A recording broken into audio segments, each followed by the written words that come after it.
ابتدا میں لوگوں کو لے جاتے ہیں اور کہتے ہیں تیرے بیٹے کی قسم تجھے شراب پینا ہوگا، تیری ماں کی قسم تجھے شراب پینا ہوگا۔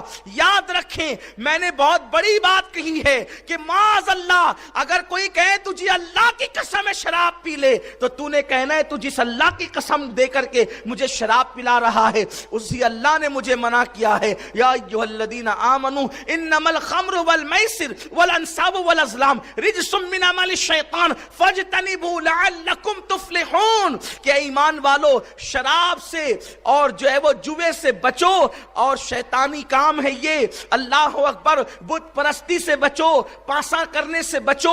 اگر تم ان کاموں سے بچو گے لعلکم تفلحون، اللہ تعالیٰ تمہیں بڑی کامیابی عطا فرمائے گا۔ تو اللہ نے شراب سے بچنے پر کامیابی کا مژدہ دیا ہے۔ میرے آقا علیہ السلام کے پیارے دیوانوں، شراب کے عادی بن جانا تو بہت بڑی بات ہے۔ حضرت عبداللہ ابن مسعود رضی اللہ تعالیٰ نے فرماتے ہیں جس نے ایک گھونٹ شراب کا پی لیا اور شراب کا ایک گھونٹ پینے کے بعد اس نے توبہ نہیں کی اور وہ مر گیا تو لوگ مرنے کے بعد مردے کا چہرہ قبلے کی طرف کر دیتے ہیں۔ عبداللہ ابن مسعود فرماتے ہیں جس نے زندگی میں ایک بار بھی شراب پی اور اس نے توبہ نہیں کی تو کیا قبر میں اس کا چہرہ قبلے کی طرف نہیں رہتا بلکہ اس کا چہرہ قبلے سے پھر جاتا ہے۔ ایک گھونٹ اگر کوئی شراب پی لے تو قبر میں اللہ اس کے چہرے کو مرنے کے بعد قبلے کی طرف رکھنا گوارا نہیں کرتا، اس کا منہ پلٹ جاتا ہے۔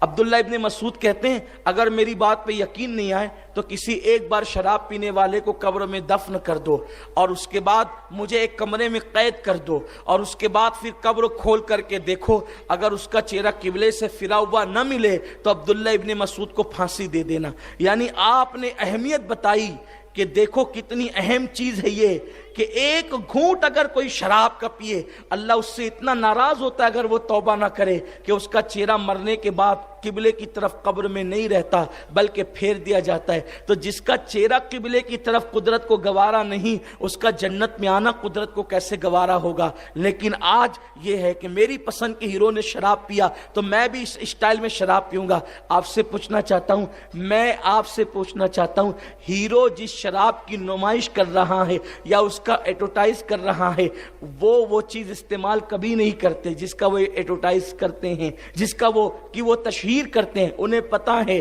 کہ ہم جس کا اشتہار کر رہے ہیں اس سے نقصان کے سوا کوئی فائدہ نہیں ہے۔ میرے پیارے آقا صلی اللہ علیہ وسلم کے پیارے دیوانوں، اور پھر ہمیں ہیروں کو سے محبت کرنے کی کیا وجہ ہے؟ ہمیں کرکٹر سے محبت کرنے کی کیا وجہ ہے؟ اللہ نے تو ہمیں اتنا عظیم محبوب عطا کیا ہے۔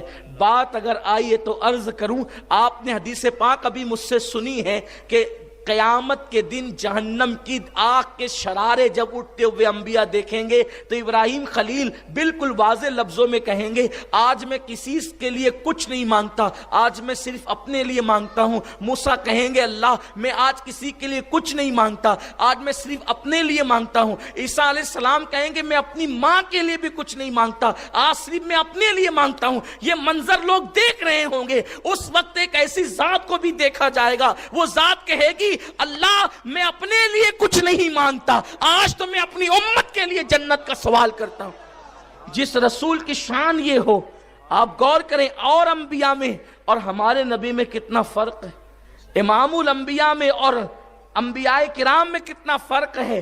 وہ اپنی ماں کے لیے بھی کچھ مانگنے کی ہمت نہیں کریں گے۔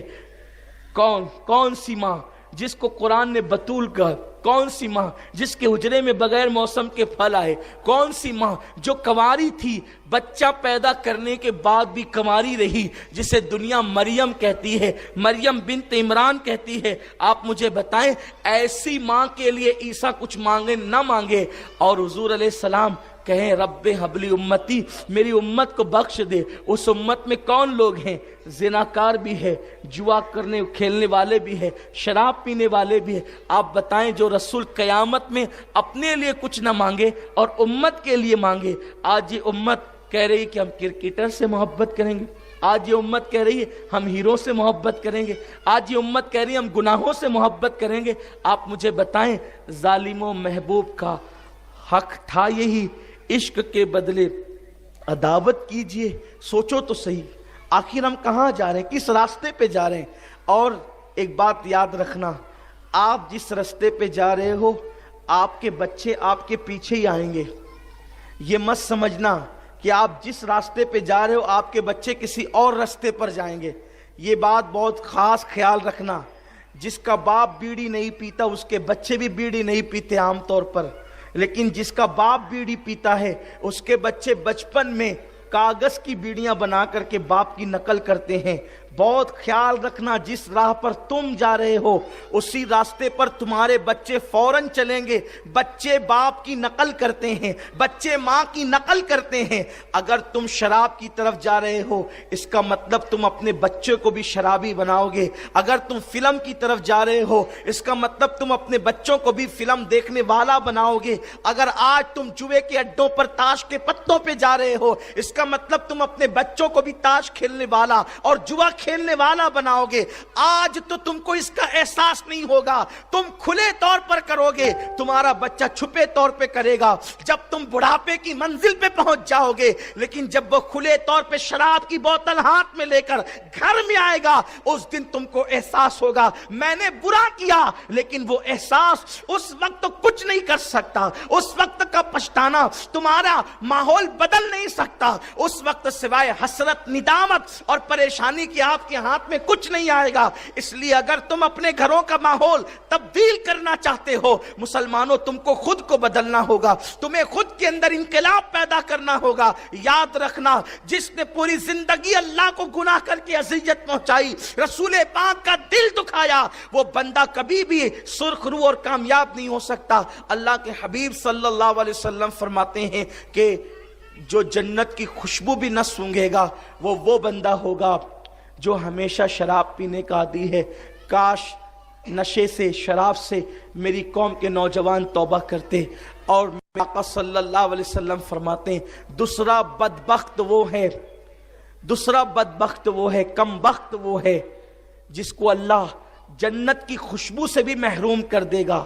جو جنت کی خوشبو سے بھی محروم رہے گا وہ بندہ ہے جس نے اپنے ماں باپ کی نافرمانی کی ہوگی، ماں باپ کو اذیت